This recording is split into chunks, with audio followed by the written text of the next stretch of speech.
السلام علیکم، ہمارا چینل سبسکرائب کریں اور بیل آئیکن پر کلک کریں۔ تمام معزز دوستوں کا شکریہ ادا کرتا چلوں جو ہمارے چینل کو سبسکرائب کر چکے ہیں، اور ساتھ ہی نئے آنے والے تمام معزز دوستوں سے انتہائی مؤدبانہ گزارش ہے کہ وہ بھی ہمارے چینل کو سبسکرائب کر لیں اور بیل کے آئیکن پر کلک کر لیں تاکہ آپ کو ہماری ہر نئی آنے والی معلومات پر مبنی ویڈیو کا نوٹیفیکیشن ملتا رہے۔ ہو سکتا ہے کہ جس کو اللہ تعالی ہدایت عطا فرمائے۔ نبی صلی اللہ علیہ وسلم نے اپنی امت کو گمراہیوں سے بچانے کے لیے جو نصیحتیں کی، ان میں سے ایک نصیحت یہ کی کہ بے شک سب سے بہترین بات قبول کرنے کے لیے، سمجھنے کے لیے، ماننے کے لیے اللہ کی بات ہے، اور جتنے بھی طریقے ہیں خوشی کے، غمی کے، گھر کو چلانے کے، باہر کے نظاموں کو چلانے کے، حکومتوں کو چلانے کے، ان میں سے سب سے بہترین طریقہ وہ ہے جو خود رسول اللہ صلی اللہ علیہ وسلم نے دنیا کو متعارف کروایا، پیش کیا۔ آپ نے سمجھایا کہ دنیا میں بڑے بڑے برے کام ہیں، مگر سب سے برا کام وہ اللہ کے دین میں تبدیلی ہے۔ آپ نے فرمایا ہر ایسا کام جو اپنی طرف سے اسلام کا حصہ بنا دیا جائے وہ بدعت ہے، اور ہر بدعت ہی گمراہی ہے، اور ہر گمراہی جہنم میں لے جانے کا باعث ہے۔ اللہ ہمیشہ ہم سب کو اسے اپنی پناہ میں رکھے۔ جب اندھیرا بڑا گہرا ہو اور انسان اپنی بصیرت، بصارت، اپنے سارے اعضاء، سارے نظام ان کو استعمال بھی نہ کرے، تو ایسا شخص ایسی ٹھوکر کھا سکتا ہے جس کے بعد بعض اوقات سنبھلنے کا موقع نہیں ملتا۔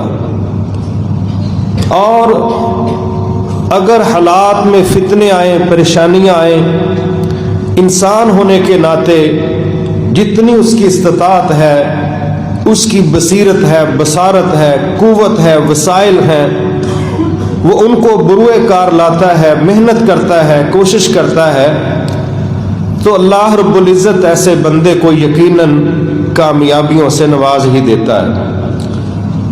آپ دیکھ لیں دنیا میں جو شخص بھی کسی منزل پر پہنچا ہے وہ ہاتھ پر ہاتھ رکھ کے نہیں پہنچا، اس نے اتنی جد و جہد کی ہوتی ہے کہ بعض اوقات تو دیکھنے والے بھی اس کو کہتے ہیں کہ منزل کا تو پتہ نہیں، لیکن لگتا ہے کہ بندہ ہمارے ہاتھ سے جا رہا ہے۔ اتنا وہ شخص اپنے آپ کو اپنے مشن اور مقصد کے حصول کے لیے استعمال کرتا ہے، مشقت میں ڈالتا ہے۔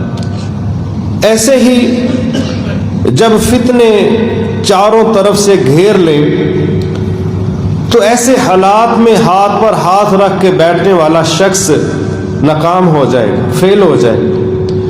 تو کامیابی کے لیے بڑا ضروری ہے جو اس کے پاس میں اثر ہے وہ اس کو استعمال کرے، اور دعا بھی کرے، توکل بھی رکھے، اور رب سے اچھی امید رکھے، انشاءاللہ رب مایوس نہیں کرے گا۔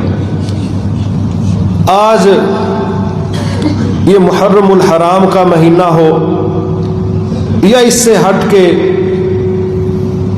امت مسلمہ میں بدعات اس قدر گھر کر چکی ہیں کہ اگر ان ایک ایک بدعت کا نام لے اور آپریشن کرنا شروع کریں تو شاید اس میں ہفتے نہیں سال لگے۔ ہر ملک کی بدعات الگ ہیں، ہر شہر کی بدعات الگ ہیں، اور پھر اگلی خوفناک چیز یہ ہے کہ ان بدعات کے مرتکب لوگ اس کو غلط نہیں سمجھتے، وہ کہتے ہیں ہم جو کر رہے ہیں صحیح کر رہے ہیں، یہ بالکل ثواب ہے، جو یہ نہیں کرتا وہ بہت بڑا گناہگار ہے۔ یہ تصور اور یہ احساس معاشروں کو لانچ کیا جاتا ہے۔ تو ایسے حالات میں بندہ کس کس چیز کا نام لے اور کس کس شر کا آپریشن کرے؟ اسلام بڑا خوبصورت دین ہے. اس نے اپنے آپ کو لوگوں کو سمجھانے کے لیے ڈیٹیل کی بجائے اصول بیان کر دی. بھئی یہ اصول ہیں، جو چیز ان اصولوں پر فٹ ہو گئی بس اس کے مطابق فیصلہ ہو جائے گا. جس طرح منشیات اللہ ہی جانتا ہے ہمارے ملک میں کون کون سی قسم ہے، بیرون ممالک پتہ نہیں کون کون سی قسم ہے، اللہ ہی جانتا ہے. تو اسلام نے بجائے یہ کہتا کہ بھئی پاؤڈر حرام ہے، افیم حرام ہے، چرس حرام ہے، فلاں حرام نہیں، پتہ نہیں کس کس ملک میں کیا کیا بن رہا ہے، سادہ لفظوں میں چھوٹا سا اصول بیان کر دیا. ہر وہ چیز جس کی زیادہ مقدار نشہ دے اس کی تھوڑی مقدار بھی حرام، جس کی زیادہ مقدار نشہ کرے اس کا تھوڑا حصہ بھی استعمال کرنا حرام ہے. بات ختم ہو گئی. اب اس اصول پر پوری دنیا کے نشے رکھ لیں، جو نشہ اس اصول پر فٹ آ گیا وہ حرام ہو گیا، وہ فارغ ہو جائے گا. اور اس میں ہر نشے کے نام کی ضرورت نہیں ہے. ضروری نہیں کہ عربوں میں ہر وہ نشہ موجود ہو جو ہمارے ہاں چل رہا ہے، پتہ نہیں کیا کیا پیدا ہو رہا ہے اور کیا کیا کل کو پیدا ہوگا. ایسے ہی اللہ کا دین اسلام، اس کو محفوظ رکھنے کے لیے، اس کو سمجھنے کے لیے بھی اللہ رب العزت نے کچھ اصول بیان کیے. اور جو شخص ان اصولوں کو سمجھ جائے گا انشاءاللہ ہمارا رب اس کو ضرور نجات عطا فرمائے گا. جتنے بھی فتنے آئیں گے اللہ بچا لے گا. میں ابو داؤد شریف کی ایک حدیث پڑھ رہا تھا کہ نبی صلی اللہ علیہ وسلم نے فرمایا جب کوئی شخص مؤذن کا یہ جملہ سنتا ہے اشہد اللہ الہ الا اللہ، اور جب یہ جملہ سنتا ہے اشہد ان محمد الرسول اللہ صلی اللہ علیہ وسلم، تو سننے والا اگر یہ جملہ کہتا ہے وَأَنَا أَشْهَدُ وَأَنَا أَشْهَدُ، اے مؤذن آپ گواہی دے رہے ہیں نا کہ اللہ کے علاوہ کوئی معبود حقیقی نہیں ہے، اور یہ کہ محمد صلی اللہ علیہ وسلم اللہ کے رسول ہیں، آپ گواہی دے رہے ہیں نا وَأَنَا أَشْهَدُ، یہ گواہی میں بھی دے رہا ہوں. اور یہ گواہی دے کے ساتھ وہ کیا لفظ بولے؟ رضیت باللہ ربا وبمحمد رسولا وبالاسلام دینا. میں ساتھ اس بات کا بھی اظہار کرتا ہوں میں اللہ کو بطور رب قبول کرتا ہوں، میں اس پر راضی ہوں. رضیت باللہ ربا، دنیا میں جتنے بھی رب ہونے کے دعوے دار ہیں یا جن کو رب مانا جا رہا ہے میں سب کا انکار کرتا ہوں، میں ایک رب پر راضی ہوں، اس کا نام اللہ ہے. رضیت باللہ ربا، یہ جو اتھارٹی ہے، یہ جو سٹیٹس ہے، یہ جو لیول ہے، یہ جو معیار ہے کہ رب کون ہے، تو میں اگر کسی ذات پر راضی ہوں تو اس کا نام اللہ ہے. اور بطور رسول میں تسلیم کرتا ہوں، قبول کرتا ہوں، میں مطمئن ہوں کس پر؟ محمد صلی اللہ علیہ وسلم پر. اور بطور نظام، بطور سسٹم، بطور احکامات میں راضی ہوں کس پر؟ اسلام پر. اسلام پر اللہ کے ہوتے ہوئے مجھے کسی رب کی ضرورت نہیں، محمد صلی اللہ علیہ وسلم کی موجودگی میں مجھے کسی دوسرے کی ڈکٹیشن کی ضرورت نہیں، اور اسلام کے ہوتے ہوئے مجھے کسی تیسرے سسٹم کی ضرورت نہیں ہے. تو نبی صلی اللہ علیہ وسلم نے فرمایا جو بندہ یہ جملہ بولے گا، ایک حدیث میں آتا ہے اللہ اس کے گناہ معاف فرما دے گا، ایک حدیث میں آتا ہے اللہ اس کو جنت میں داخل کر دے گا. بھئی جب جنت مل گئی تو ہماری تو ساری کوششیں اس کے لیے ہیں، ہم 100 سال نمازیں پڑھیں، ہم ہزاروں اللہ کے راستے کے اندر خرچ کریں، قربانیاں دیں. جب جنت لینی ہے تو اس کا اگر سورس یہ ہے تو یہی تو ہمارا کل اثاثہ اور مقصد ہے. تو بڑی